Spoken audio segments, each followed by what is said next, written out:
जो पथर खोल फसी नाबालक सेठारे छकी रही अजगर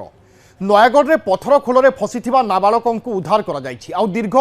8 घंटार अक्लांत परिश्रम पर पथर भितर नाबालक को सुरक्षित भाव में उद्धार कर अग्निशम कर्मचारी दीर्घ समय उद्यम पर शेष में नाबालक को उद्धार कर पथर फटाई नाबालक जनक उद्धार कर अग्निशम टीम उद्धार पाई नाबालक को बर्तमान चिकित्सा मेडिकल रे भर्ती कर